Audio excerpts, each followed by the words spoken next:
Halo semuanya, ketemu lagi dengan saya dalam motivasi renungan sharing dan isi hati Tuhan. Hari ini saya ingin berbagi mengenai isi hati Tuhan ya guys ya. Ada 3 isi hati Tuhan yang Tuhan berikan kepada saya ketika saya berdoa. Dan terima kasih bagi teman-teman ya di luar sana yang mau mendengarkan pesan-pesan Tuhan ini. Bagi yang tidak percaya dan tidak mendengarkan juga terima kasih. Ini semua bukan tentang saya, ini semua tentang Tuhan. Dan setiap yang saya sharekan ya mengenai pesan Tuhan itu udah banyak yang digenapi ya. Tapi saya nggak mau menjabarkan satu persatu ya. Itu semua kemuliaan bagi Tuhan. Saya nggak mau mencuri kemuliaan bagi Tuhan ya.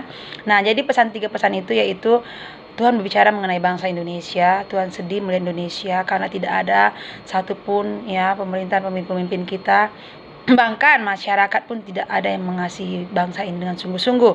Sebab Tuhan berkata, jika sedikit saja ada yang mengasihi bangsa Indonesia ini, bangsa ini akan pulih. Sedikit saja kasih untuk Indonesia, bangsa ini akan pulih. Jadi artinya itu ya guys, tidak ada yang memang betul-betul mengasihi bangsa ini gitu ya guys ya.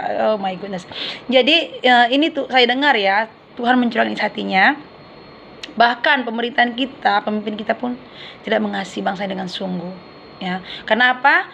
Tuhan mengatakan bangsa ini diumpamakan seperti sarang penyamun yang terdapat dalam Matius 21 ayat 12 sampai 13. Bangsa Indonesia ini sudah seperti sarang penyamun guys. Kita nggak tahu apa yang dibuat oleh pemerintahan kita, pemimpin kita di dalam bangsa ini ya guys ya. Kita nggak tahu ada tender apa, ada penjualan apa, ya, ada ya bisnis apa saya kita nggak tahu, konspirasi apa yang mereka buat kita nggak tahu.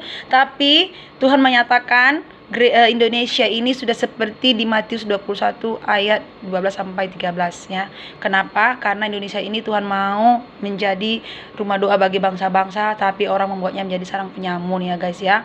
Karena Tuhan meletakkan kaki Dian itu di Indonesia ya guys ya. Tapi pemimpin-pemimpin kita membuatnya menjadi sarang penyamun. Mari bertobat, kita semua bertobat ya.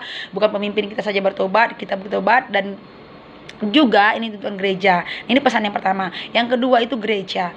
Tuhan meminta gereja supaya jangan performance ya, jangan validasi. Karena penglihatan saya itu, saya lihat itu seperti gereja itu seperti kayak komoditi artis ya guys ya.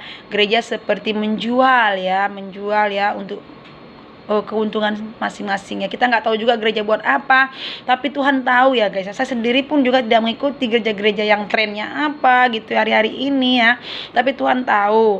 Jadi mari gereja bertobat, jangan jadi komoditi ya, jadi musik itu ya, jadi performance untuk menjual, bukan untuk Tuhan Yesus, bukan untuk kemuliaan Tuhan. Jadi gereja bertobat supaya jangan ada jadi celah. Yang ketiga itu marilah kita berdoa sampai sesuatu terjadi ya. Keep praying until something happen gitu ya.